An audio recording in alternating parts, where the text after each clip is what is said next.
Hey guys, what's up? Welcome to episode 3 of Lather Talk. In this episode, Gerard and I continue the conversation about premium soaps. This time, we're talking about premium soaps versus budget soaps. We hope you enjoy this episode and want to invite you into the conversation. If you have anything to add, opinions, disagreements, please comment below. Also, if you haven't done so already, like, subscribe, and hit that notification bell. And now, on to the episode. All right, so we're just talking about kind of all these great new premium soaps, but I think I want to kind of transition to our next topic. So, Gerard, what do you think about premium soaps versus budget soaps? I think we have to. I think we have to look at what really characterizes a budget soap. Is a budget soap specifically the cheapest soap that you can buy, or is it the best bang for your buck as far as performance, scent, amount of soap that you get, right? So excuse me. So I think when you talk about premium soaps, I just have a couple of examples so far, and we were talking about it earlier, but just off the topic. But I have here, this is Chiseled Face collaboration with Zoologist Perfumes, Panda. And so I think this released for about $35. Mm-hmm. Okay, around that, 36, 35, somewhere in that range. And it's for 4 ounces. Okay, so why is this that expensive when you have other stuff that's $10, $15, or even cheaper stuff that's $5, $6, $7, right? Mm-hmm. And so I think that budget soaps, first off, are probably a good starting point for a lot of people who want to get into the hobby. We were talking about it, and I already have some examples here that probably the king of usable budget would be Sterling. So I have Haverford here. Their normal tubs, $13 for 6 ounces, is almost a third, and you're getting more soap with Sterling than you would for this. And for a lot of people, they would say that Sterling performs better than this too, but I mean that's also subjective, right? I think that, just kind of going back on the idea of a budget soap, is that I think it benefits soap makers to put the best possible product that you can at the lowest price that you're still making a profit on. Mm-hmm. I don't want I'm not a business owner, but I definitely understand the fact that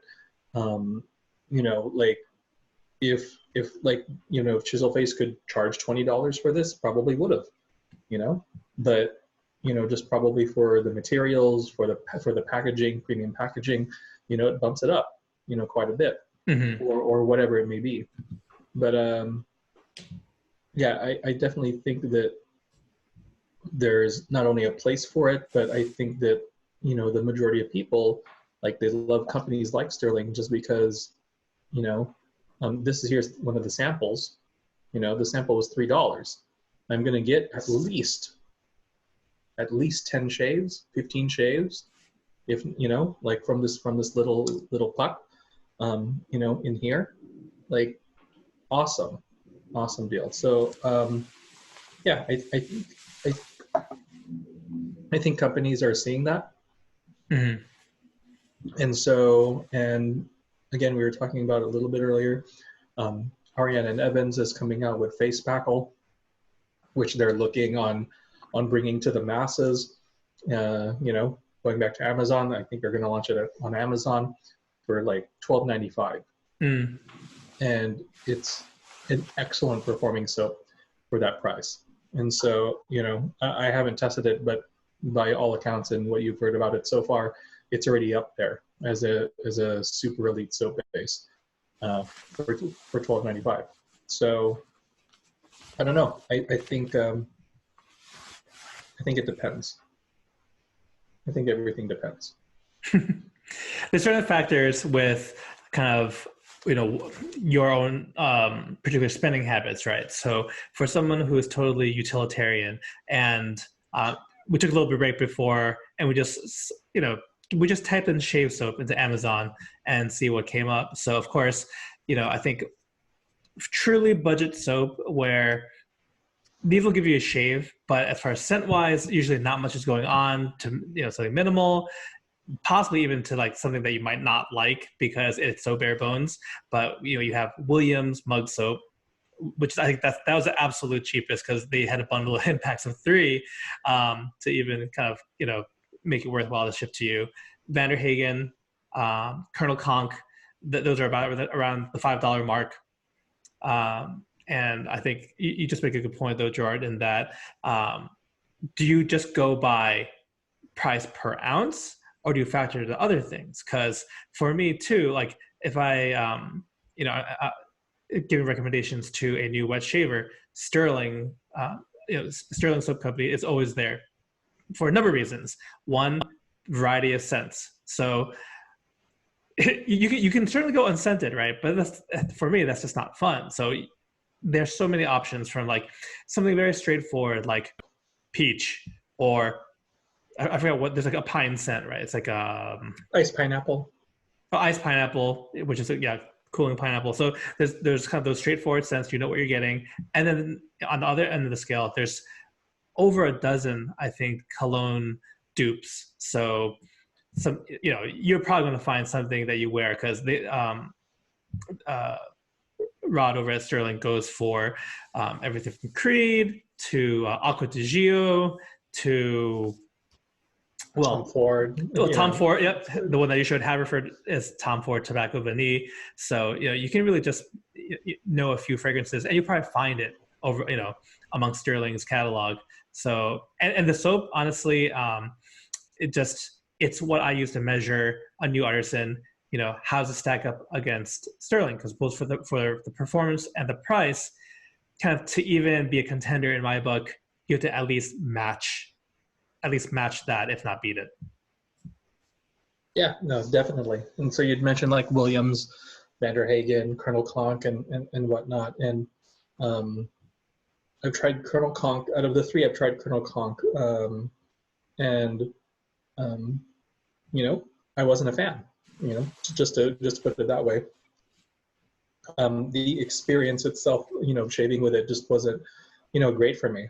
And so why do that, when like you can spend just a couple bucks more, or equal amount. I think that, the sample by itself is like $3.25.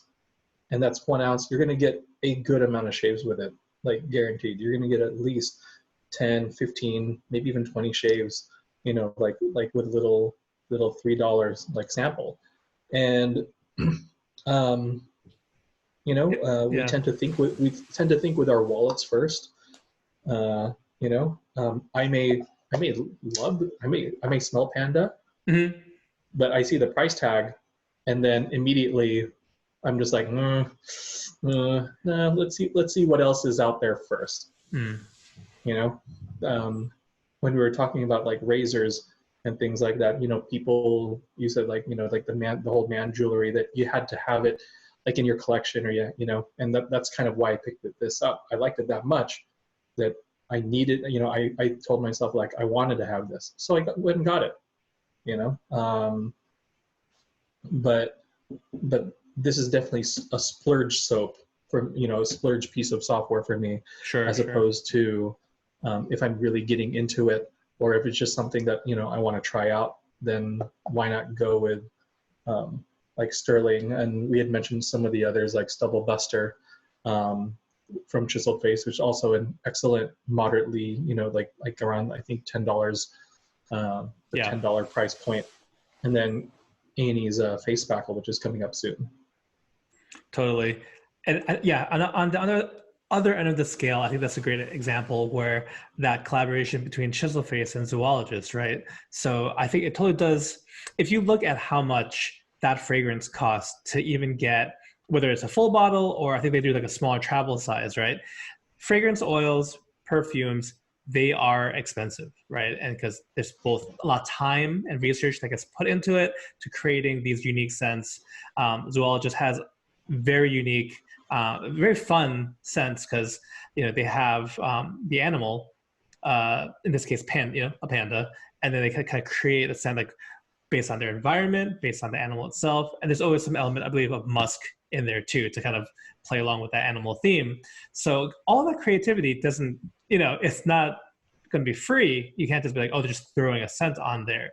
So for anyone who is an enthusiast, of just fragrances or of zoologists in particular, they're definitely going to gravitate toward and those are limited editions too, right, Gerard? It's not like they're not continuously in production too. It's a small release. Yeah. It's special. Even the packaging, if you want to show the art again, there's the So it's like, this is glass. The tub itself is glass. It's not plastic. Is it? Oh, okay. I didn't realize that. Yeah, it's glass. I can't. I can't. I'm pretty sure it's glass. Okay. It's not. It's not the typical. It's not the typical jar, basically. Yeah. No, you could tell because the typical jar is white.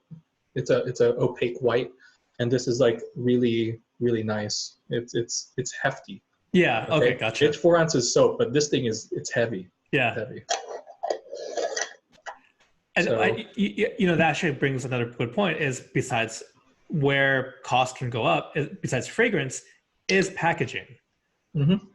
So the more fancy packaging, and there's not too many that come to mind in the artisan. I know, was it Sebum Gold has some unique packaging. Have you seen it before? I mean, I know they're primarily aftershaves, but they also have a few. Who is it? Sebum Gold. I may have. Let me see. Is it? Yeah, but they're primarily kind of start with aftershaves. They're definitely billed as a premium product.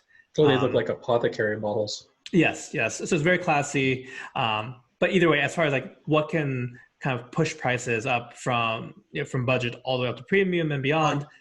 Sorry, go ahead. I'll give you the perfect example on that. Sure. Holy Black. Oh, great. Great example. Great example. Yeah. I have not used Holy Black's products, but I am definitely a fan of their work because they go all out on the artistic end. Yes. Right. They came out with their Dr. Jekyll and Mr. Hyde collab soap, and splash, I think. Mm-hmm. And do I describe actually for those who might not be familiar, because I think that was last year's release. I need to look it up. I don't even know what it was this year. The packaging for Jekyll and Hyde were basically 2 soaps, 2 aftershaves. Mm-hmm. Ceramic containers for the soaps. Usually they're ceramic containers, very ornately designed. The aftershave bottles are, it's one of, if not the best in the game as far as like uniqueness, like you said, style. It's definitely stylish. So much character in just a men's grooming set. Yeah, totally. And then I think that whole package, right, came in a gigantic like crate with wooden crate. Yeah, and I think correct me if I'm wrong. Was it $200 or? It was like $179, $189. Okay. Maybe with shipping. Probably. It's probably north of 200. Probably. Yeah, so that was one of the most baller the packaging I've seen. Baller, but like they didn't make that many. Definitely limited edition. And if you got it, you got it primarily because of that collectability. It was so attractive in terms of it. But even like some of their other releases, like the Creeper, like Tangerine Creeper, Ruby Red Creeper, mm-hmm. and things like that. Just different bottles, different, just so much character. Mm-hmm, mm-hmm, definitely in their production. No, that's a really, really great example. If not, like I don't think you can top that as far as like where packaging comes in to really give it not just a premium price, but premium look and feel, and appeal to enthusiasts. Of wood shaving. I think, like I mentioned in the with the razors, like they did that. They charged almost $200, and they sold out Mm-hmm. and they sold out quickly, you know?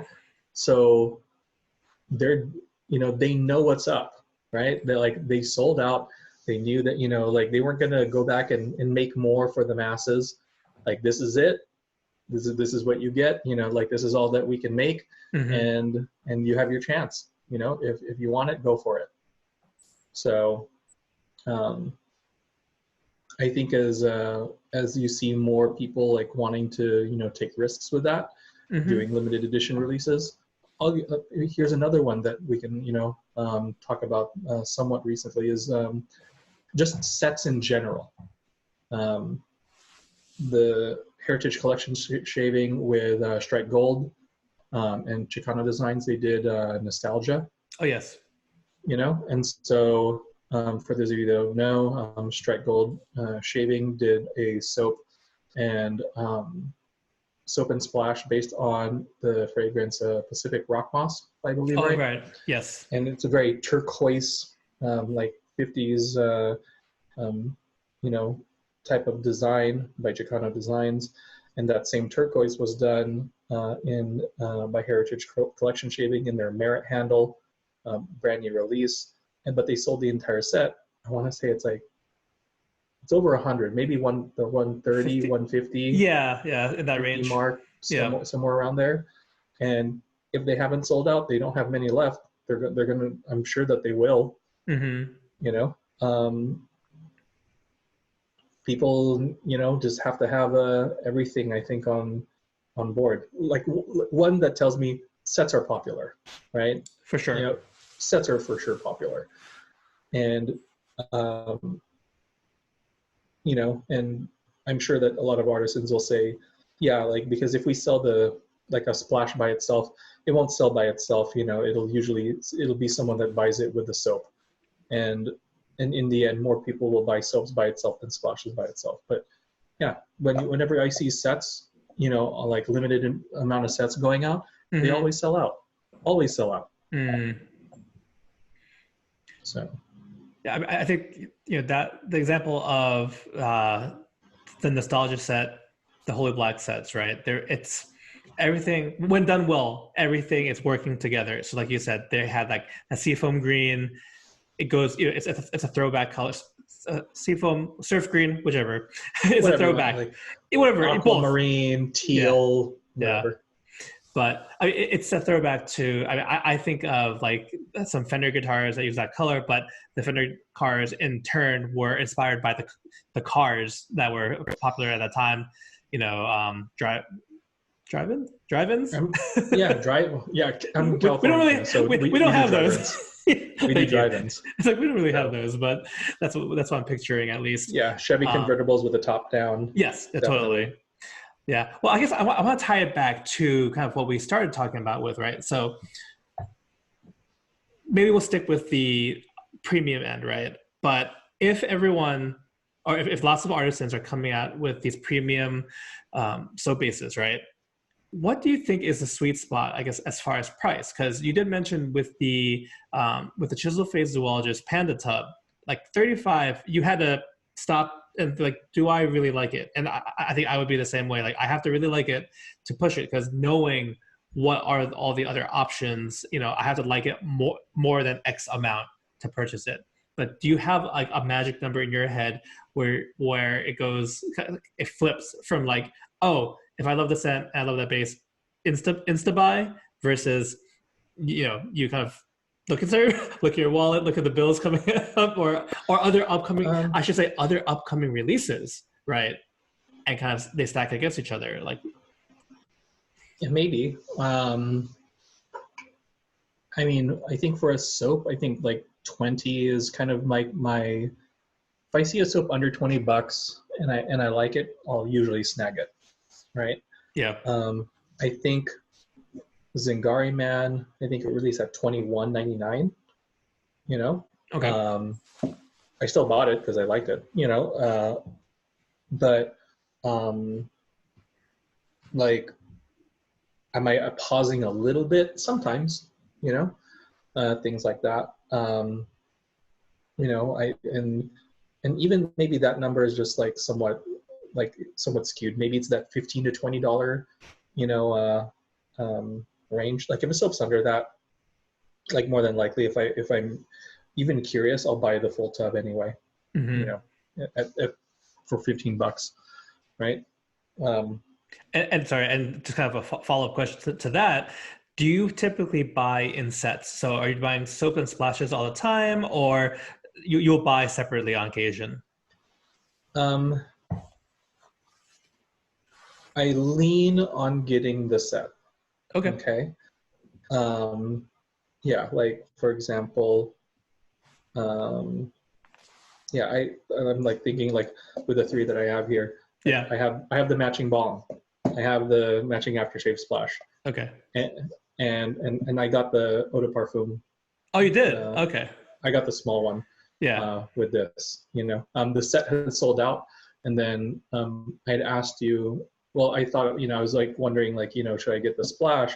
But I like the scent enough to where I'm just like, screw it. I'm just going to go get the parfum. Oh, so in that case, you skipped the splash, went straight to the fragrance. Yeah, because it was available. Yeah. Also because it was available. Right. So yeah, I mean, it's not all, and I think I'm just kind of fiddling with, like post-shave products, because like, again, that's the difference between, say, $21 purchase and a $40, $45 purchase. Right. I mean, like that hits hard, obviously you don't want to spend more than you're able to, but like, yeah, like sometimes I'll get the soap and I have a bottle of Thayer's Witch Hazel, unscented witch hazel, and sometimes I'll just use that and I'm fine. I'm good to go. Sometimes, like, the soaps are so good, you can forgo a post-shave product and you're perfectly fine. And so, but yeah, I lean on getting the sets. Okay. If I'm questionable, I'll get the soap first and then I'll pick up the fragrance or the scent, the aftershave later. Gotcha. I think I'm very much the same way. In some ways, I'm kind of trying to wean myself off of always picking up sets, especially as the collection grows. I think in hearing kind of where you kind of stand as far as pricing goes, I do say, yeah, I think I would agree, like under $20 and I'm interested and the scent sounds good. That's usually, it's a green light from there. And then that's creeping up though, because maybe because it's like up to 25, both in kind of like limited releases or even mainline releases. That's still like, it's a slight pause, but so like if I like what I sound and if I like what I hear and there's a little bit of research done and sounds good, that's still okay. But then yeah, it is like the $30, that is kind of like a real pause to the it's not going to be an impulse purchase, I should say. Yeah, and maybe we can talk about, like, I can't talk about the soap itself, but like Holy Cow just released, their new Sierra base, and I know that Fougere Mania, which is that what you picked up? Yes, so that's the one I'm currently testing. Yeah, and I saw it available. It was $30 for the soap by itself, and I think the splash is like 20 or somewhere around there, maybe 25. Yeah, that I'm not sure. So I have just a soap and actually have a sample that Holy Cow had provided for the Northeast, which year's meetup. So it matches, like, in that way. But yeah, $30. I'm definitely just like thinking, I'm like, like I really got to think about it, or like I want to smell it first, and that's the other issue. Like if a soap is cheap enough, I don't care. Like I don't have to smell it, like we don't all, and the majority of us, that's the other thing, is just, yeah, the majority of us don't have places near us, like West Coast Shaving is about a 30-minute drive away from me, but they don't have everything on the website and stock in the store, so right. So yeah, like why it, I think artisans I'm sure that they do understand that, that like they can build up enough of a following, enough support from the community that if they do a limited release, they can sell out of it no matter what. But like some that are doing it for the long haul, like it's nice to have options to where you can, people can try out your stuff anyway. Or I don't know how they would do that, but yeah, asking us to drop $30 on the soap without any way of really knowing what it is, besides like a little list of the notes, that's a tough sell. That's a tough sell for me. Yeah, it certainly is. And I think that's where samples, so, online vendors like, West Coast Shaving, Maggard Razors, other websites as well, that I think if there is this price creep, but it's kind of happening more rampantly, then I think those samples even more so. Like I'm not one for blind buys, whether we're talking about shaving stuff, and this is a topic for fragrances too, right? It's like, what's the threshold? You're like, oh, if it's off the top of my head, like if it's a $20 fragrance and it sounds like something similar to other things I like, that's okay. I'll take that gamble. But for the most part, I avoid it as much as possible, because then, yeah, you're stuck with this thing that you're not going to use, and it's hard to unload. One way or another, or even to pass on. I think that's my main suggestion, right? For if $30 becomes a new norm, then I would just hope there are multiple places to try that product, because you're right. Most of us do not have a brick and mortar to go take a sniff. Mm-hmm. Yeah. So we'll see. I don't know where it'll go from here. I don't know if are we going to see, releases that are going to hit like the 35, 40 on the regular. Right. Like I hope not, because I'm not going to be one of those that participates in it, because I mean you're literally going to be pricing me out, Mm-hmm. And at the same time, are you seeing companies like, or are these same companies, kind of seeing what Ariana and Evans is going to be doing, releasing a very good product at a very, very competitive price point, and say, hey, rather than going for the highest quality, soap base, let's just tone it down a little, save a couple bucks, and pass that along to our customers. That's very true. I think there are those who are really into, whether they're making soap themselves or just kind of aware of soap-based ingredients. So kind of various butters that you can put in, right? Or even special ingredients. Like I know one thing that the new tallow base for Zingari. Sago. Thank you. So for Sago, right? I remember hearing about the synthetic lanolin that kind of avoids, sorry, not avoids, but it's good for folks who have allergies to or sensitivities to lanolin, right? So stuff like that's great. Like I love innovation.